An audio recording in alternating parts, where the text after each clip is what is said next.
Please welcome to the stage Ambassador Jeffry Flake.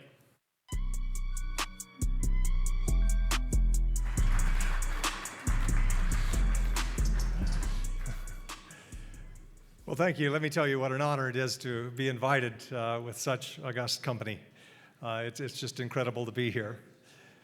And it's nice to be back in Utah, specifically.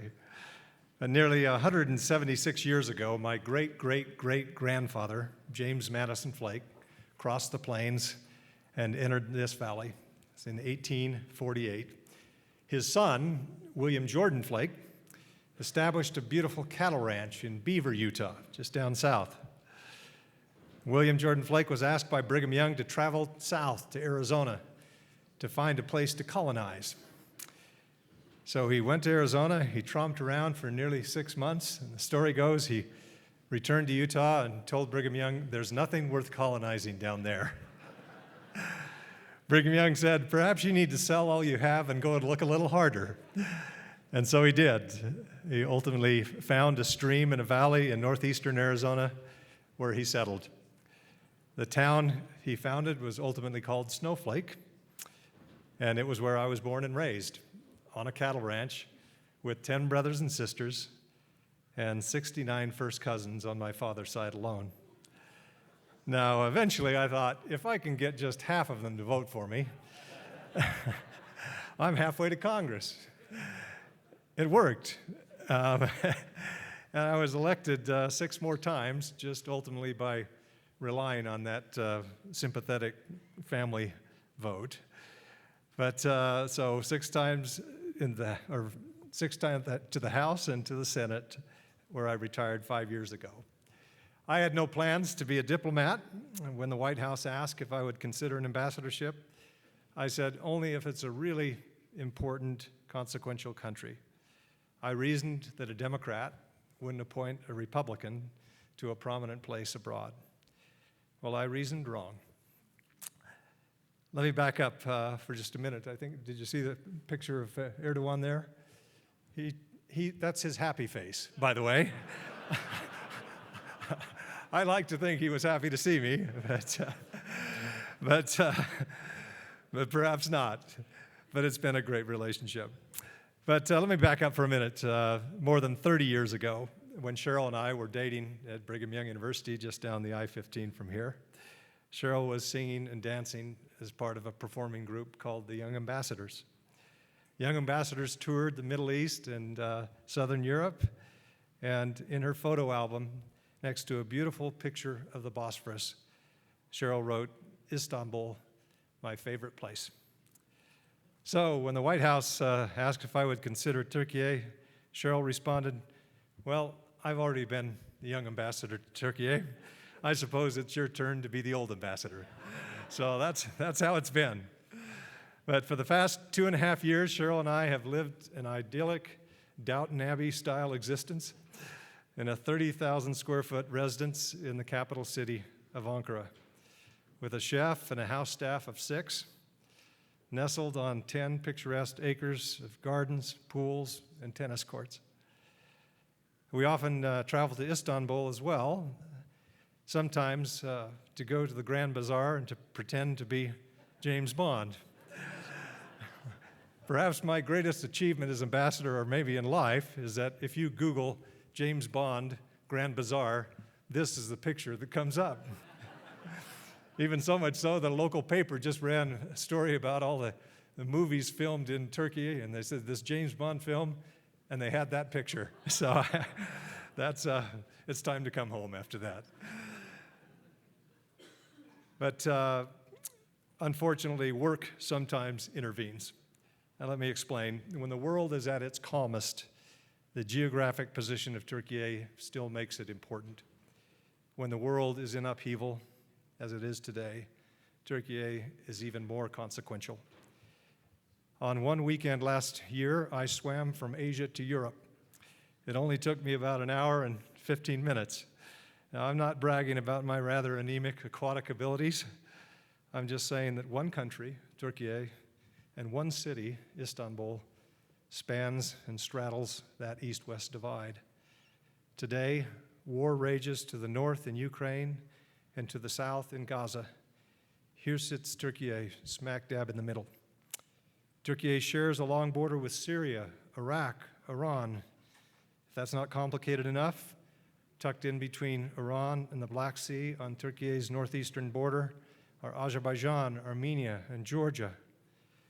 Turkey shares the Black Sea with Russia, Ukraine, Romania, and Bulgaria. Just over a year ago, a devastating earthquake shook southern Turkey. The U.S. responded in a big way, but no state in the country has been more charitable than Utah. Not even close.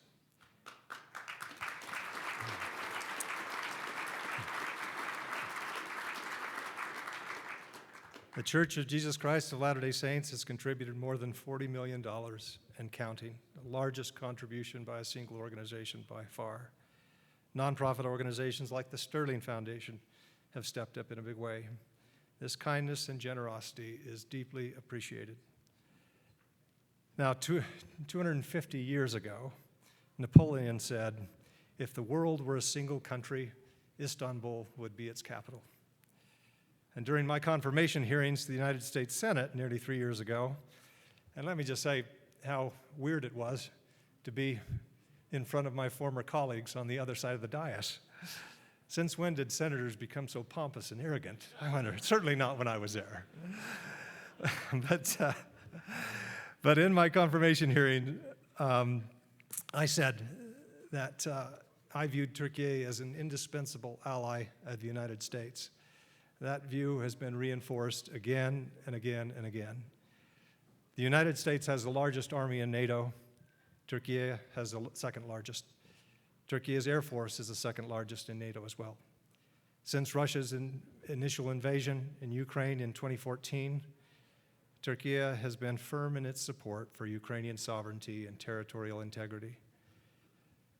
Turkey's commercial sales of highly effective drones to Ukraine, those Bayraktars, frustrated Moscow's early ambitions for a full-scale invasion in 2022, and they continue to undermine Russia's war effort.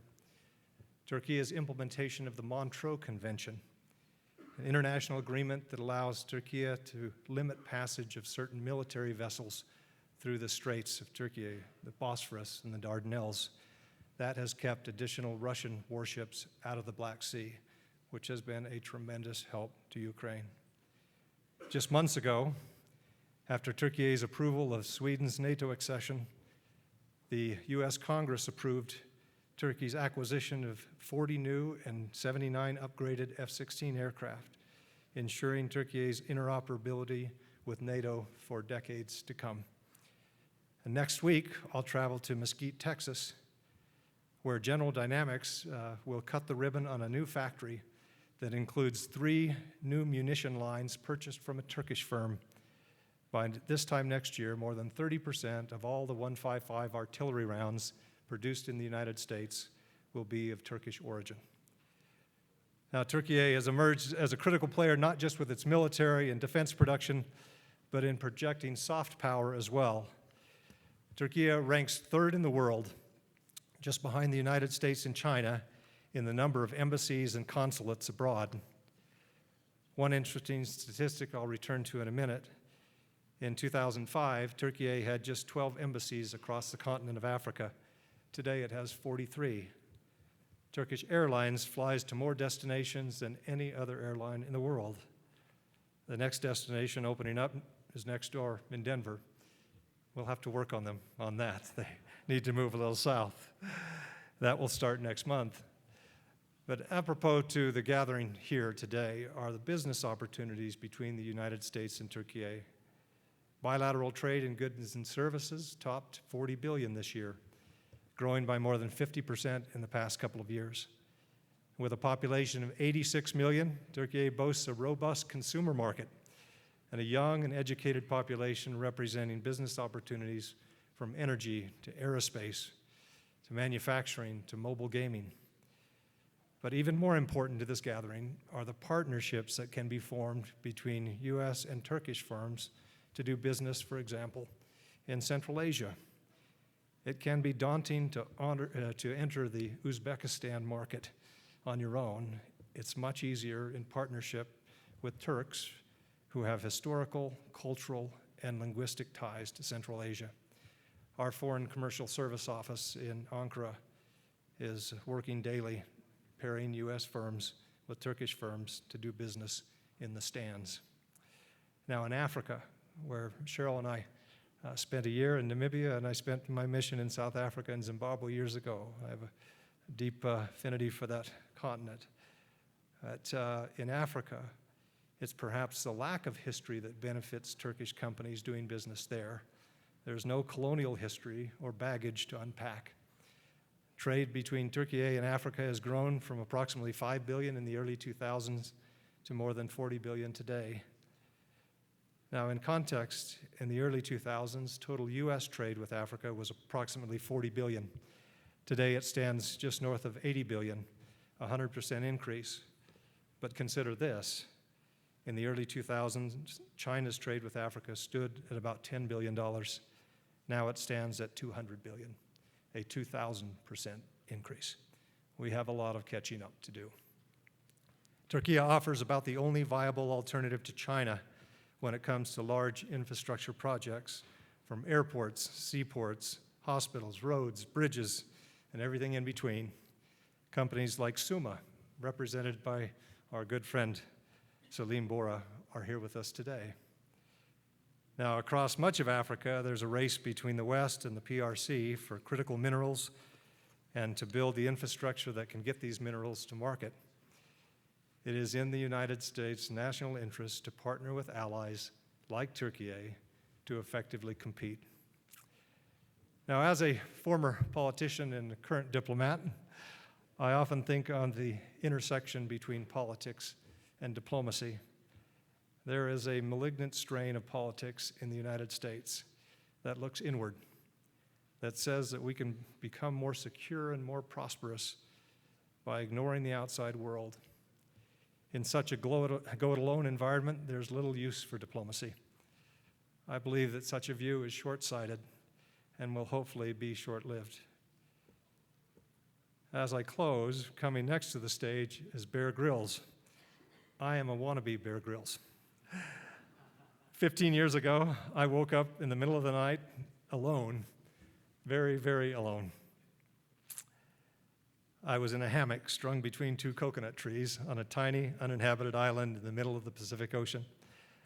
That first night, clouds blocked any light from the moon and the stars, and it was dark, very, very dark. And I was alone, very alone. I'd been dropped off on this small, deserted island by a fishing boat. I wasn't on assignment from the United States government, or it wasn't punishment for voting against the Speaker of the House. I had willingly chosen and planned this banishment on my own. I had always been fascinated by survival stories. As a kid, I particularly enjoyed sailing adventures gone bad. I wondered, if I were a lone survivor on a deserted island, could I survive? Could I find enough to eat? There were a lot of fish in the ocean, but could I spear them and get back to shore before the sharks took a bite out of them, or me? I brought a magnifying glass to start a fire, hopefully, but what if the sun wasn't shining? Growing up on a farm and a ranch, I didn't even like fish. If I couldn't start a fire, could I bring myself to eat raw fish? As it turned out, I was able to start a fire. I was able to spear enough fish and survive for 7 days before the boat picked me up again. I probably took more risk than a responsible husband and father of 5 kids should take, but I lived to tell about it. But the most difficult thing for me on that island was the extreme loneliness I felt. It started on that first night, and it was a feeling that never left me. I was so lonely by the middle of the week that I drew numbers on the hermit crabs that wandered through my camp endlessly. I wanted to know, are these the same crabs doing laps, or a new group every time? By the end of the week, I had 126 numbered friends. I still miss number 72. But there's an old poem that says, "No man is an island." I can attest to that fact. And while there may be island countries, no country can be an island unto itself. Now, just last month, Cheryl and I were able to host a World Trade Center delegation in Ankara and in Istanbul. I know what this kind of engagement can bring. You see there, Senate President Stuart Adams was there as well, and they had wonderful meetings with trade ministries and others. And I want to applaud Zions Bank and World Trade Center Utah, who know that the United States needs friends and allies. It's best not to be alone. Our security, our prosperity, our contentment as individuals living in sovereign countries very much depends on those friendships and those trade and security alliances. It is an honor to represent the United States of America in a consequential country like Türkiye, and it's an honor for me to be here today. Thank you so much for having me.